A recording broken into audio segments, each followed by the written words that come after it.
بسم الله الرحمن الرحيم. الحمد لله الذي أنزل على عبده الكتاب ولم يجعل له عوجا قيما لينذر بأسا شديدا من لدنه ويبشر المؤمنين الذين يعملون الصالحات أن لهم أجرا حسنا ماكثين فيه أبدا وينذر الذين قالوا اتخذ الله ولدا ما لهم به من علم ولا لآبائهم كبرت كلمة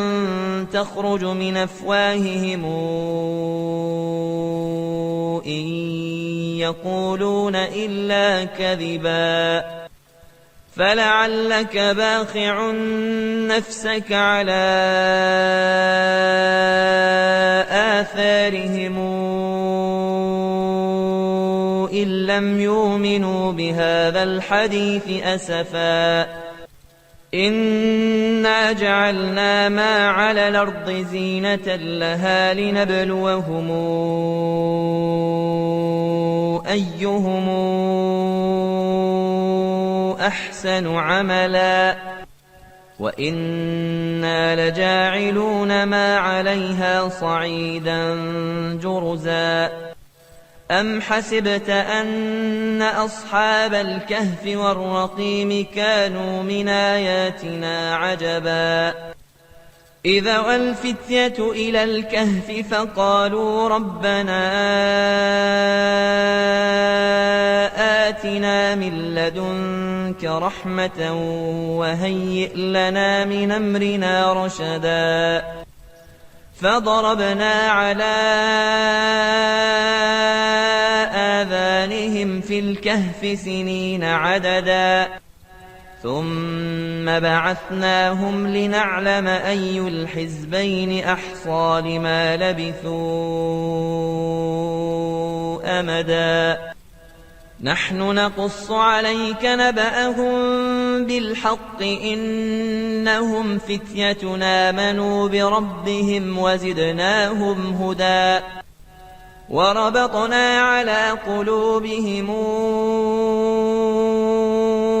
إذ قاموا فقالوا ربنا رب السماوات والأرض لن ندعو من دونه إلها لقد قلنا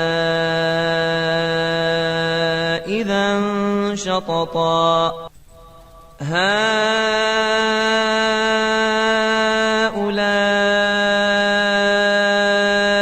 قوم اتخذوا من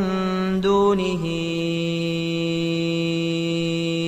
آلهة لولا ياتون عليهم بسلطان بين فمن أظلم ممن افترى على الله كذبا وإذ اعتزلتموهم وما يعبدون إلا الله فأووا إلى الكهف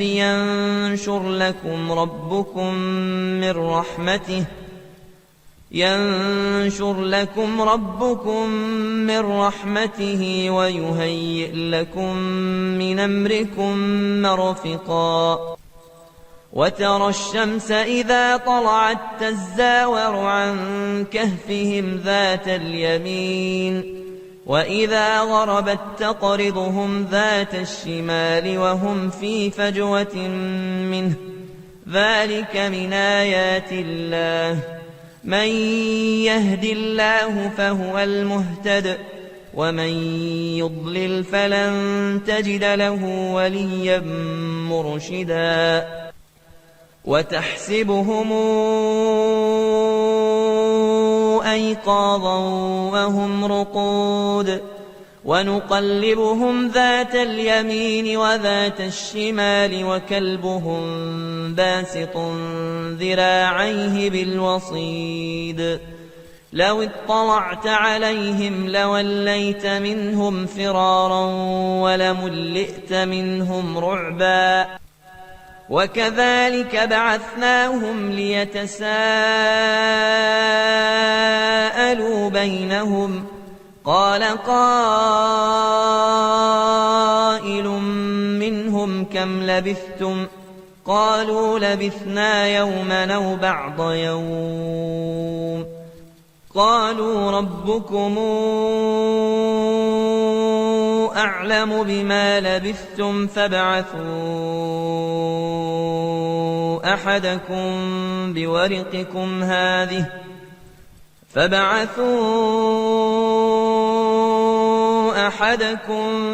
بورقكم هذه إلى المدينة فلينظر أيها أزكى طعاما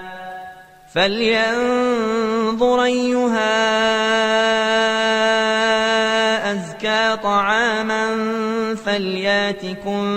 برزق منه وليتلطف ولا يشعرن بكم أحدا إنهم إن يظهروا عليكم يرجموكم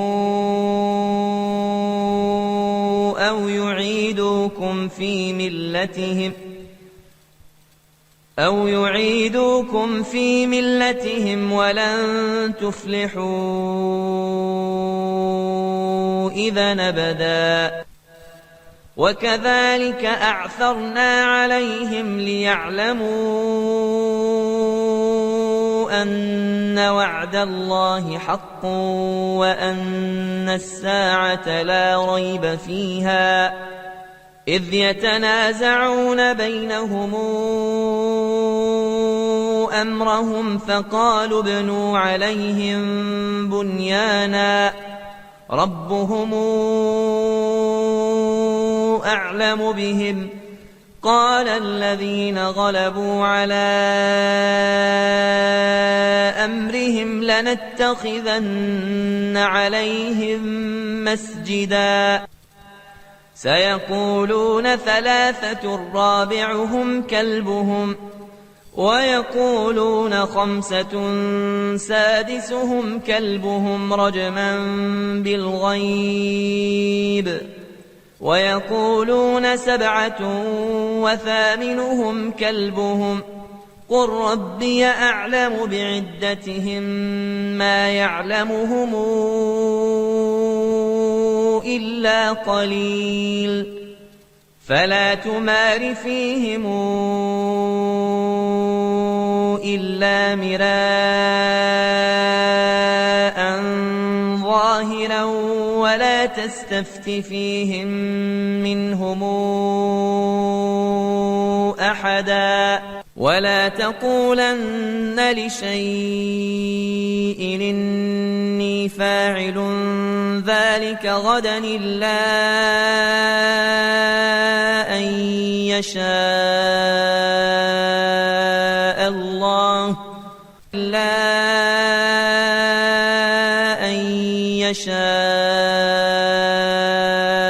الله واذكر ربك إذا نسيت وقل عسى أن يهديني ربي لأقرب من هذا رشدا ولبثوا في كهفهم 300 سنين وازدادوا 9 قل الله أعلم بما لبثوا له غيب السماوات والأرض أبصر به وأسمع ما لهم من دونه من ولي ولا يشرك في حكمه أحدا واتل ما أوحي إليك من كتاب ربك لا مبدل لكلماته ولن تجد من دونه ملتحدا واصبر نفسك مع الذين يدعون ربهم بالغداة والعشي يريدون وجهه ولا تعد عيناك عنهم تريد زينة الحياة الدنيا ولا تطع من اغفلنا قلبه عن ذكرنا واتبع هواه وكان أمره فرطا وقل الحق من ربكم فمن شاء فليؤمن ومن شاء فليكفر إنا أعتدنا للظالمين نارا أحاط بهم سرادقها وإن يستغيثوا يغاثوا بماء كالمهل يشوي الوجوه بئس الشراب وساءت مرتفقا إن الذين آمنوا وعملوا الصالحات إنا لا نضيع أجر من أحسن عملا أولئك لهم جنات عدن تجري من تحتهم الأنهار يحلون فيها من ساور من ذهب ويلبسون ثيابا خضرا من سندس واستبرق متكئين فيها على الأرائك نعم الثواب وحسنت مرتفقا واضرب لهم مثل الرجلين جعلنا لأحدهما جنتين من أعناب وحففناهما بنخل وجعلنا بينهما زرعا كلتا الجنتين آتت أكلها ولم تظلم منه شيئا وفجرنا خلالهما نهرا وكان له ثمر فقال لصاحبه وهو يحاوره أنا أكثر منك مالا وأعز نفرا ودخل جنته وهو ظالم لنفسه قال ما أظن أن تبيد هذه أبدا وما أظن الساعة قائمة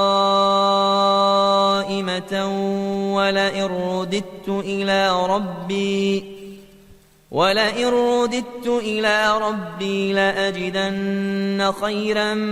منهما منقلبا قال له صاحبه وهو يحاوره أكفرت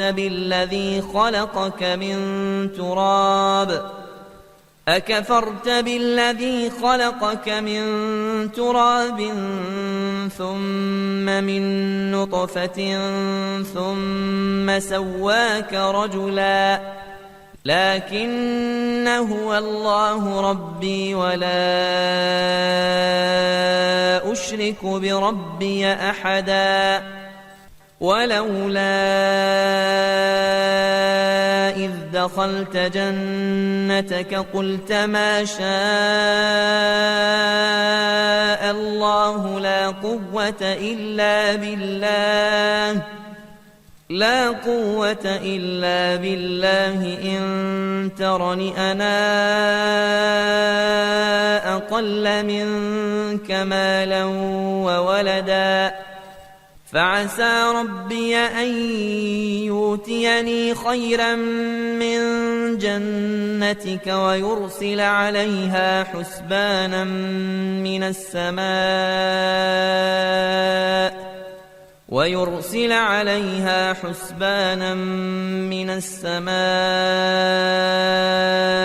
فتصبح صعيدا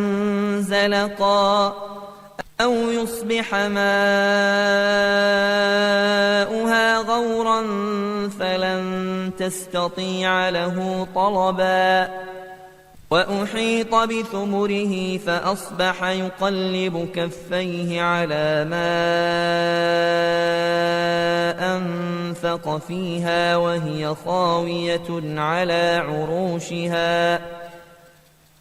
خاوية على عروشها ويقول يا ليتني لمشرك بربي أحدا ولم تكن له فئة ينصرونه من دون الله وما كان منتصرا هنالك الولاية لله الحق هو خير ثوابا وخير عقبا واضرب لهم مثل الحياة الدنيا كماء إن أنزلناه من السماء فاختلط به نبات الأرض فأصبح هشيما تذروه الرياح وكان الله على كل شيء مقتدرا المال والبنون زينة الحياة الدنيا والباقيات الصالحات خير عند ربك ثوابا وخير نملا ويوم نسير الجبال وترى الأرض بارزة وحشرناهم فلم نغادر منهم أحدا وعرضوا على ربك صفا لقد جئتمونا كما خلقناكم أول مرة بل زعمتم أن لن نجعل لكم موعدا ووضع الكتاب فترى المجرمين مشفقين مما فيه ويقولون يا ويلتنا ما لهذا الكتاب لا يغادر صغيرة ولا كبيرة إلا أحصاها ووجدوا ما عملوا حاضرا ولا يظلم ربك أحدا وإذ قلنا للملائكة اسجدوا لآدم فسجدوا إلا إبليس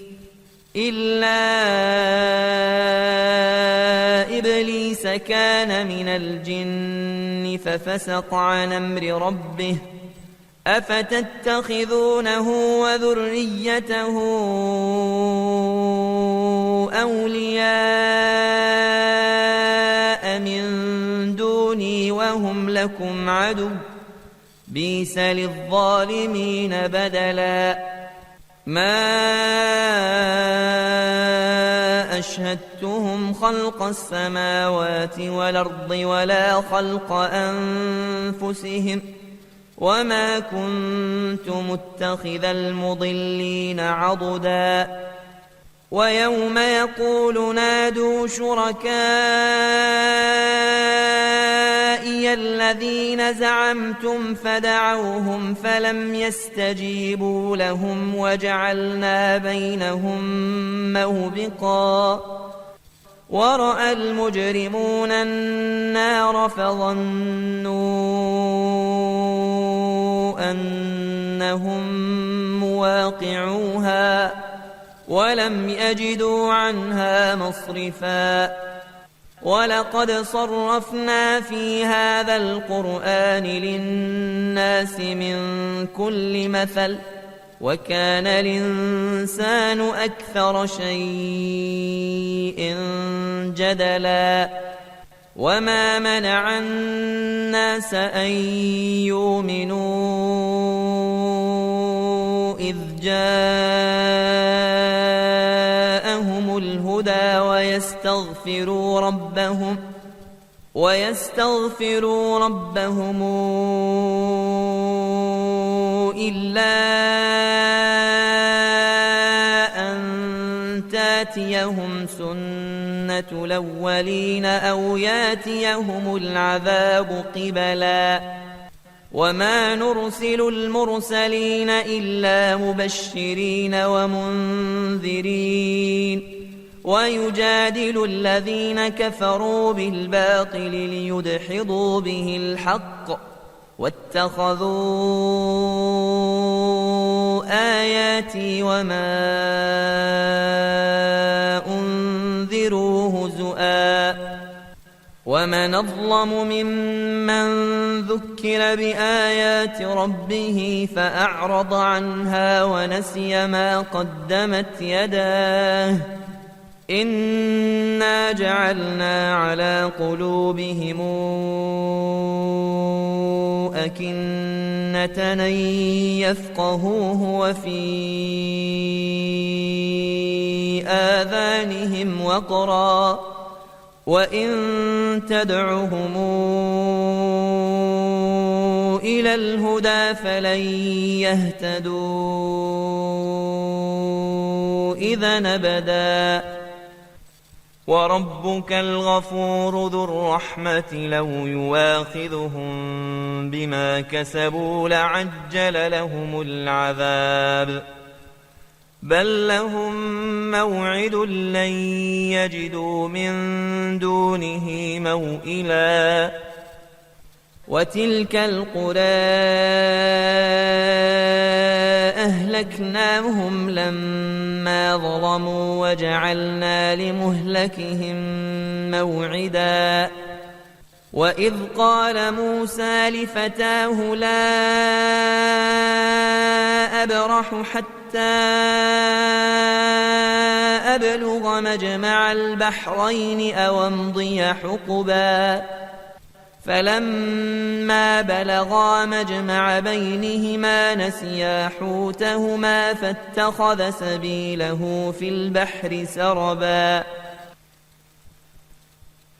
فلما جاوزا قال لفتاه آتنا غداءنا لقد لقينا من سفرنا هذا نصبا قال أرأيت إذا وينا إلى الصخرة فإني نسيت الحوت وما أنسانيه إلا الشيطان أن أذكره واتخذ سبيله في البحر عجبا قال ذلك ما كنا نبغي فارتدا على آثارهما قصصا فوجدا عبدا من عبادنا آتيناه رحمة من عندنا وعلمناه من لدنا علما قال له موسى هل اتبعك على أن تعلمني مما علمت رشدا قال إنك لن تستطيع معي صبرا وكيف تصبر على ما لم تحط به خبرا قال ستجدني إن شاء الله صابرا ولا أعصي لك أمرا قال فإن اتبعتني فلا تسألني عن شيء حتى أحدث لك منه ذكرا فانطلقا حتى إذا ركبا في السفينة خرقها قال أخرقتها لتغرق أهلها لقد جئت شيئا إمرا قال ألم قل إنك لن تستطيع معي صبرا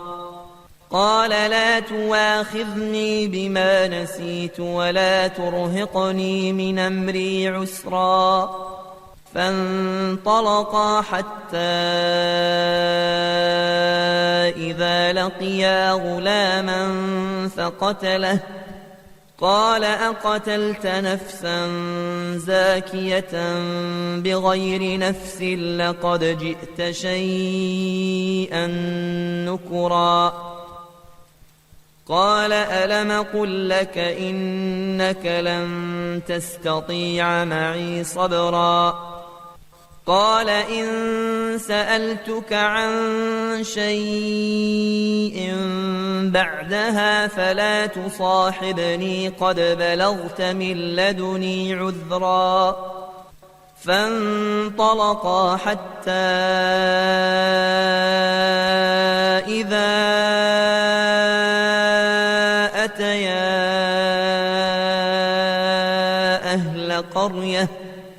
أهل قرية استطعما أهلها فأبوا يضيفوهما فوجدا فيها جدارا يريد أن ينقض فأقامه قال لو شئت لاتخذت عليه أجرا قال هذا فراق بيني وبينك سأنبئك بتاويل ما لم تستطع عليه صبرا أما السفينة فكانت لمساكين يعملون في البحر فأردت أن أعيبها وكان وراءهم ملك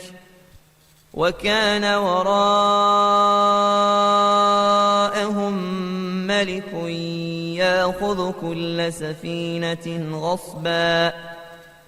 وأما الغلام فكان أبواه مؤمنين فخشينا أن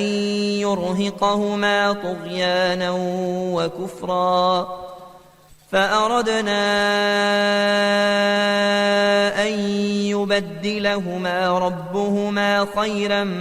منه زكاة وأقرب رحما وأما الجدار فكان لغلامين يتيمين في المدينة وكان تحته كنز لهما وكان أبوهما صالحا فأراد ربك أن يبلغا أشدهما ويستخرجا كنزهما رحمة من ربك وما فعلته عن أمري ذلك تاويل ما لم تسطع عليه صبرا ويسألونك عن ذي القرنين قل سأتلو عليكم منه ذكرا إنا مكنا له في الأرض وآتيناه من كل شيء سببا فاتبع سببا حتى إذا بلغ مغرب الشمس وجدها تغرب في عين حمئة ووجد عندها قوما قلنا يا ذا القرنين إما أن تعذب وإما أن تتخذ فيهم حسنا قال أما من ظلم فسوف نعذبه ثم يرد إلى ربه فيعذبه عذابا نكرا وأما من آمن وعمل صالحا فله جزاء الحسنى وسنقول له من أمرنا يسرا ثم اتبع سببا حتى إذا بلغ مطلع الشمس وجدها تطلع على قوم لم نجعل لهم من دونها سترا كذلك وقد حطنا بما لديه خبرا ثم اتبع سببا حتى إذا بلغ بين السدين وجد من دونهما قوما لا يكادون يفقهون قولا قالوا يا ذا القرنين إن ياجوج وماجوج مفسدون في الأرض فهل نجعل لك خرجا على أن تجعل بيننا وبينهم سدا قال ما مكني فيه ربي خير فأعينوني بقوة نجعل بينكم وبينهم ردما آتوني زبر الحديد حتى إذا ساوى بين الصدفين قال انفخوا حتى إذا جعله نارا قال آتوني أفرغ عليه قطرا فما استطاعوا أن يظهروه وما استطاعوا له نقبا قال هذا رحمة من ربي فإذا جاء وعد ربي جعله دكا وكان وعد ربي حقا وتركنا بعضهم يومئذ يموج في بعض ونفخ في الصور فجمعناهم جمعا وعرضنا جهنم يومئذ للكافرين عرضا الذين كانت أعينهم في غطاء عن ذكري وكانوا لا يستطيعون سمعا أفحسب الذين كفروا أن يتخذوا عبادي من دوني أولياء إنا أعتدنا جهنم للكافرين نزلا قل هل ننبئكم بالأخسرين أعمالا الذين ضل سعيهم في الحياة الدنيا وهم يحسبون أنهم يحسنون صنعا أولئك الذين كفروا بآيات ربهم ولقائه فحبطت أعمالهم فلا نقيم لهم يوم القيامة وزنا ذلك جزاؤهم جهنم بما كفروا واتخذوا آياتي ورسلي هزؤا إن الذين آمنوا وعملوا الصالحات كانت لهم جنات الفردوس نزلا خالدين فيها لا يبغون عنها حولا قل لو كان البحر مدادا لكلمات ربي لنفد البحر قبل أن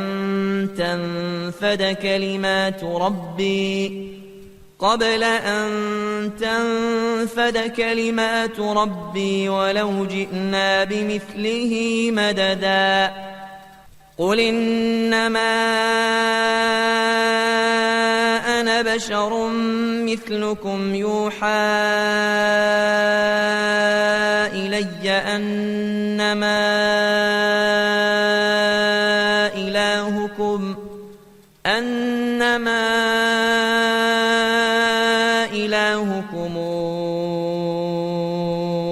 إله واحد فمن كان يرجو لقاء ربه فليعمل عملا صالحا ولا يشرك بعبادة ربه أحدا.